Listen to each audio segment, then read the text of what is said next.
Well, I remember I was probably like 7 or 8 years old walking around Kmart, and I grabbed Backstreet Boys' Black and Blue. That was a real staple in my life. So I think that was my first one. It was either that or AC/DC Live in Barcelona, one of those two. I can't remember. Slightly different. Yeah, I think Backstreet Boys was first, though. I think Backstreet Boys was first. That's good. Well, and so then on the flip side, what was the record that you bought, like, you went out and bought with, like, your own money, whether it was, like, allowance money or whatever, where you're like, oh, man, I gotta get this? That one, I want to say that one had to be Still Searching from Census Fail. I think I got, like, the whole pre-order package and all that stuff. I think that was the first one, like, after I got my first job and everything, that I went ahead and ordered that. I ordered that, like, right after I got my job, my first paycheck, I think. That's awesome. You're like, this is what I'm putting everything into. Yeah, exactly. With my parents as a birthday gift, this was when I was in 9th grade. They took me to a Red Hot Chili Peppers concert. They played with the Mars Volta, so both those bands I was really big fans of, still am. The first show I went to, like, by myself was with Halifax and My American Heart at a venue like 5 minutes down the road from my house. So those bands have both, like, stuck with me since then, so it was fun, though. That's awesome. There was a band called Luray that actually, a couple of the guys went to my high school that I went to. So I remember when I first started going to shows, they were on a lot of the local shows. So I remember seeing them and being like, oh man, I go to high school with this guy. This is crazy. Like, but yeah, that would definitely be the band that I identified with. The very first band I was in, I started when I was 15. We were called The City Syndrome, which I don't know. That's not bad. I don't like it now, but then I thought it was cool. It was, typical screaming. My parents hated it. Just the regular, I guess, first band. Sure. Yeah. And so did you actually play shows and stuff with that? Yeah, we played a bunch of basement shows and stuff like that. I played drums in that band. That was the only band I've ever played drums in. But the first, like, show that I can really, like, recollect is actually my first show at that venue I was talking about earlier, where I went to my first show. We played with the band Red Light, Green Light.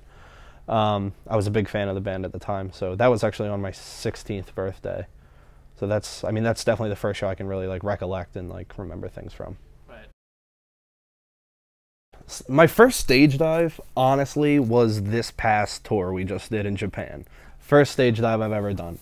I think I was more nervous to do that than I was, like, my first show or anything like that. Like, I, like, pulled my hoodie real tight and, like, had my face covered and just, like, jumped on the crowd, and I was like, this is actually happening. I didn't think it would actually work, but it did. That was my first stage dive recently. Finally. I like that was your attitude. I don't even know if this is gonna work. Yeah. Like that it's been proven for years. That yeah, I know. And I was like, for some reason, for me, I don't think it'll happen. That's the way things go for me. I need to get my armor on. And yeah. Everything needs to be prepared. Yeah. I'm trying to think. This past time we went over Canada, like, we've never really had trouble crossing over, at least as long as I've been in the band. Some of the other guys that have been in the band longer might have more horror stories, but this last time going over Canada, they, like, pulled us over, and one of the guys brought Brian in, like, the back room. He's like, listen, I know you have drugs on you. Just tell me who it is and you won't get in any trouble and all this stuff. He's like, our dogs or whatever that they used to come in and, like, smell the van or whatever, like, they're showing a lot of interest, and I'm pretty sure that's just because the van smells like everything possible. So, I mean, yeah, that's really the only, like, stress. We all knew, like, there was nothing to worry about because we didn't have anything on us. Right. But still, yeah. Yeah, that was really it. In your own head, you're just like, do we really have? I think we may have drugs on. Yeah, you start to second guess yourself. Like, did I, for some reason, somehow get drugs in the van without remembering? What? Yeah. Right. Well, sweet. Thank you. I Cool. appreciate it. All right, Nailed it. nice. Nailed it. I think, like, the first record I bought was No Effects record. I think it's a 45 or 46 songs. Mm-hmm. I think that's the title of the record. Mm-hmm. And that's the record that you bought with your own money? Yeah. And the first record wasn't my parents, my brother brought home, was Enema of the State by Blink. Really good record. Yeah. And so that your brother bought that and you stole it, or your brother bought that for you? Yeah, I stole it from him. We're playing Tony Hawk, and he came home with it, and just picked it up, Like, put it in my room. Yeah. Probably Minor Threat, discography, that, and like Fugazi maybe, and on the Kill Taker. Sure. So, yeah. Yeah. Those are both great records. Yeah. Those are both foundational records. Yeah. It was a VFW, like maybe like 5 minutes from my house. Our merch dude actually played drums in the band too, because he's like, I want to say like 3 years older than me, and he actually got me into playing drums too, which is weird. Yeah. That's awesome. Yeah. Yeah, that was the first concert I went to. What were the bands playing? Um, Or did you just one go- band called Texarkana. They're like a thrash black metal band, I think. And oh yeah, this one band called Gortuary. They actually had a on-stage abortion. It was so funny. I mean, not like Yeah. acted out, obviously. Yeah. With like a baby doll they got from like Toys R Us. There was like fake blood everywhere. It was great. I was gonna say, I was like, because you're saying an on-stage abortion, right? People may interpret that the wrong way. Yeah. That sounds brutal. Yeah, we played, it's my first high school band called Chances Are High. It was like this AIDS benefit show. Okay. There was like a couple other bands that were on the bill, and there's actually a lot of people at that show too. Like maybe like 200, Wow. 200 or 300. Was it pretty intimidating, like playing as your sort of? Yeah. Was that your Yeah. first actual show too, or? As far as I can remember, yeah. I think I was like a year into playing drums. Yeah, I went to this show, I think I was like 11 or 12. I went to this like hardcore punk show with my brother, and it's like Japanese hardcore band was playing, and they had like a ukulele or some shit, and like kids were going like nuts, and like my brother just like pulls me in to like the circle pit. Like it was crazy. I think I like fell like 3 or 4 times. Like, what am I doing here? Yeah. Was a Good Burger soundtrack. It was for Christmas. I think I was like 6 or 7. I was stoked on that. Maybe like the first record I bought with my own cash was like Papa Roach or Linkin Park Hybrid Theory. But Those are heavy records. heavy, I guess. I was a weird kid, maybe. Well, maybe you still are a weird kid. Yeah, maybe I still am. I think I am. I believe Slowly Going the Way of the Buffalo by MXPX. I was really into that band when I was younger.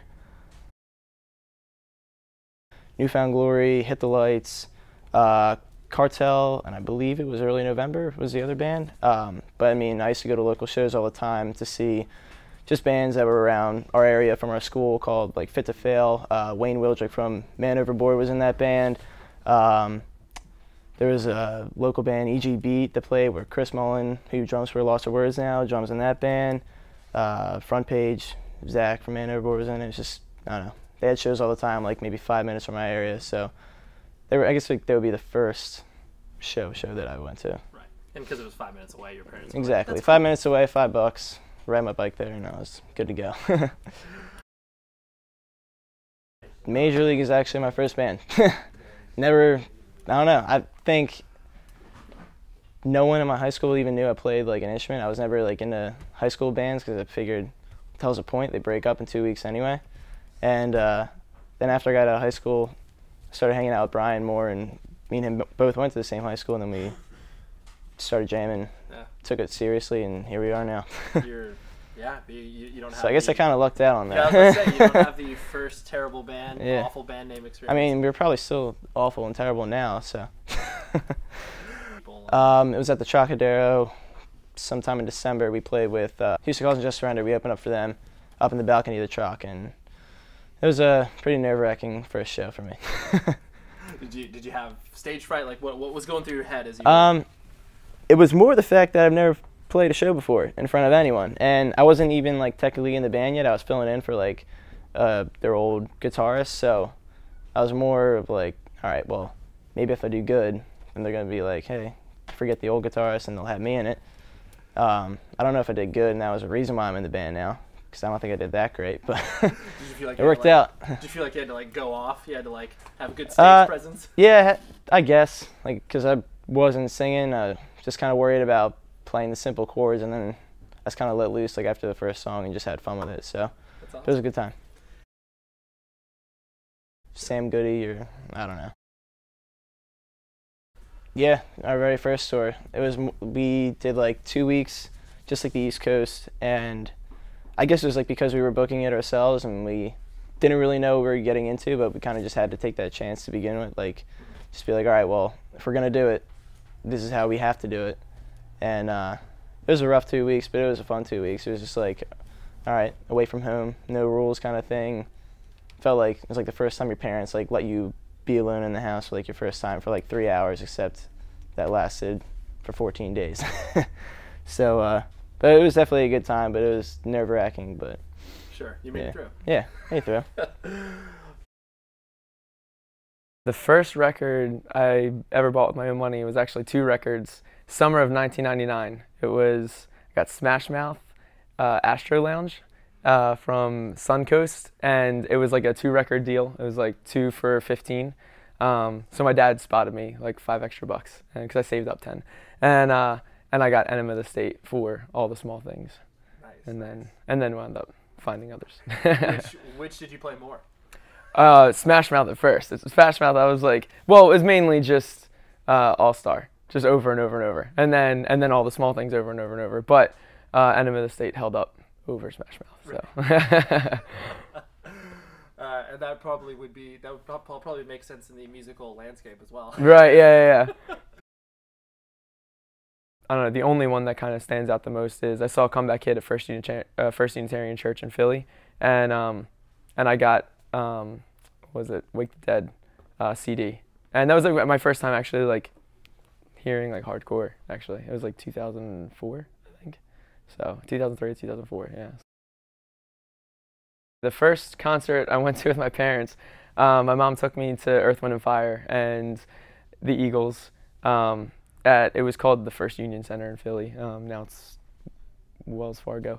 And then the first concert that I went to, like, on my own, my dad took me to Pop Disaster Tour in 2001, which was crazy. As well? He went with me, but it was like he kind of like hung out. And I went in with my friend Rob Markagine. We were in a band together, and we were like super stoked to be there. And we like went in, and my dad kind of like did his thing, but like it was kind of like, I know he's probably watching, so let's like let's not act out too much. But yeah, no, it was super fun. It was like the first time. I think that was the first time that I was ever like by myself at a concert, like with a friend. So that was really cool. Yeah. The first local show I ever went to was a band called Front Page, a band called A Sense of Belonging, a band called Cash In, and a band called Fit to Fail. And all of those bands are now all in Man Overboard. Wayne was in Cash In and Fit to Fail. Nikki was in Sense of Belonging. Zach played with Justin in Front Page. And it was like, but that was like the first, it was a VFW hall by our house. And that was like the first time that, because Wayne's band had played, Fit to Fail played our school pep rally when I was in 8th grade. He had a blonde mohawk, and he was wearing a hockey jersey. And yeah, so he played the pep rally. And it was just cool. Like, it was my first time like seeing somebody inside my school that was kind of like, because I was like playing guitar at the time and like trying to like start a band, and that was like my first like push into like, I want to do that. Like, that's cool. I want to play shows. I want to like, and like all the kids from high school went and would see his band, and like they would sing along to Fit to Fail and stuff. And so that was like my first, that was my first like big push into like going to shows and stuff. I was in, I think it was 7th or 8th grade was when I went and saw that show. Yeah. That's awesome. Yeah, that was a band called Siphon. And it was spelled with an F because, I don't know, we just thought it was cool. And it was like an anti-flag. It was a 3-piece, but and like I played guitar and sang, and our bassist played bass and sang. And I don't know, we were playing stuff like we covered like Turncoat by Anti-Flag and stuff. And like, but I don't know really why. I knew nothing about the government at the time. I was just kind of angry. Like I was in 8th grade, and I was just kind of like, I don't know. I hate the government because that's what this band said. So that was like the first thing, and then I was kicked out of that band because I was playing guitar with this other kid, Jeremiah, and they found out. Oh, so they felt like you were cheating on them. Yeah, and I was like, I was just trying to see if we could be a 4-piece. Like I was playing with him to try and bring him in. They were like, no way, dude, get out of here.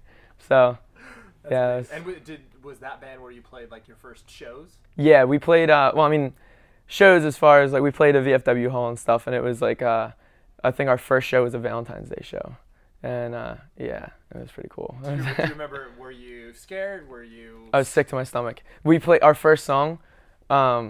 We didn't sing. We started the song, and then the verse came in, and Rob was originally supposed to start singing, and I looked over at him, and he like looked at me, and he just kept playing bass. So I was like, okay. And then the chorus comes in, and I was supposed to sing, and I kind of had it in my mind like, well, you didn't sing, so screw you. So I was like, I'm not singing either. So like the whole first song, and then we covered Turncoat by Anti-Flag, and then we played 2 more originals, and those songs just, I don't even remember like. I don't even think we actually sang. We just kind of like got close enough to the mic that like it was believable. But I don't even think, I'm pretty sure I didn't even let anything out.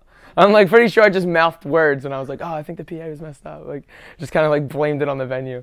I love that. I'm gonna fake singing. Yeah, yeah. That is the last thing. I mean, well, I guess there's a lot of things you can fake on stage, but that is a hard thing to pull off.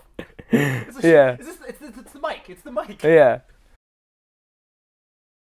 The first mosh pit I ever went into was involuntarily. I got hit at Reign Supreme and When These Days End and Death Do Us Part. It was at Franklinville Skating Center in Jersey, and all those. It was like a huge like hardcore show. This kid Ralphie had passed away, and he was like huge in like the hardcore scene, and like I was friends with Ralphie and stuff, and yeah, I was at the show, and I was like kind of standing on the side watching, and this huge dude, he had a Mariner like the Florida Mariners or whatever it is, like logo just like right up the side of his face, and he just like came across and just right in the temple, and I went from the side to like directly in the middle, and I was like, I don't know how I got here, but I need to get the hell out.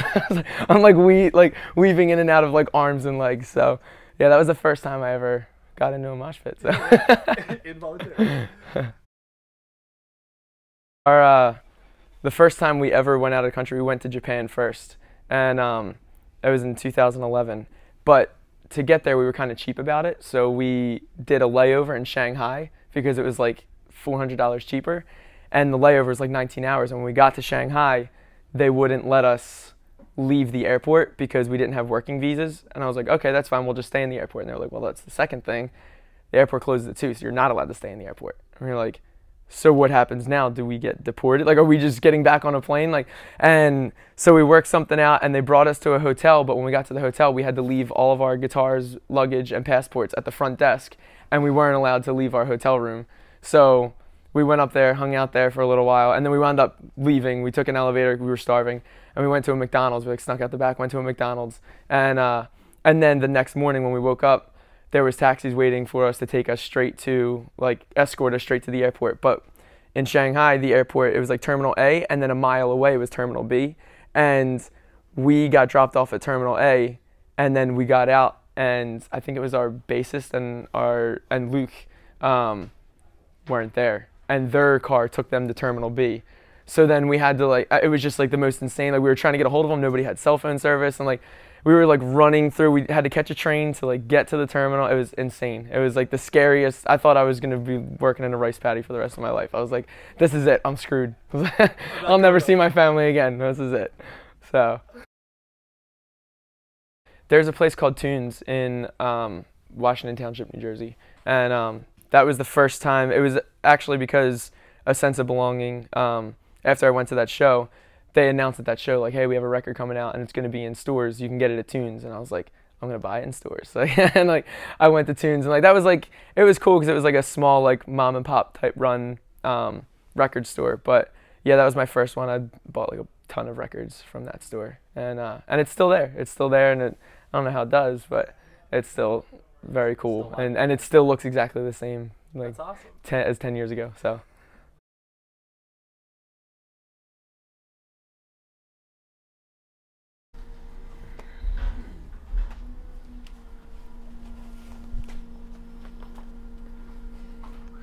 Hey, I'm about to do an interview. Can I call you back? All right, bye.